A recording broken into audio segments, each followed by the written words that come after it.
તો મને ખરેખર ખબર નથી પડતી ભાઈ કે આપણા દેશમાં શું થાય છે. ડેઈલી સવારે ઇન્સ્ટાગ્રામ ખોલો એટલે એક નવા ખરાબ સમાચાર સાંભળવા મળે.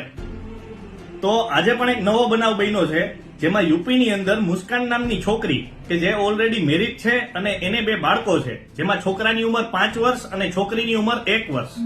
અને મુસ્કાનનો એક બોયફ્રેન્ડ હતો જેનું નામ છે જુનેદ. તો જુનેદ અને મુસ્કાને બહાર ફરવા જવાનું નક્કી કર્યું. તો એમાં આ બંને બાળકો એને નડતર રૂપ હતા. તો બંને બાળકોને રસગુલ્લામાં દવા મિક્સ કરી અને ખવડાવી દીધી અને બંને બાળકોનો જીવ વયો ગયો. તો હું એક વાત પૂછવા માંગુ છું ભાઈ કે આ છોકરાઓનો શું વાંક છે? કાં તો તમારે લગ્ન નતા કરવા, કાં તો તમારે છોકરા નતા કરવા. તમે તમારા સ્વાર્થ માટે થઈ ને આ 2 બાળકોનો જીવ લ્યો એ વ્યાજબી નથી. તો મિત્રો, આ વિડીયોને ખૂબ શેર કરો જેથી કરીને આ બંને બાળકોને ન્યાય મળે અને ભવિષ્યમાં જો કોઈ આવું પગલું ભરવાનું વિચારતા હોય તો 1 વાર નહીં 100 વાર વિચાર કરે.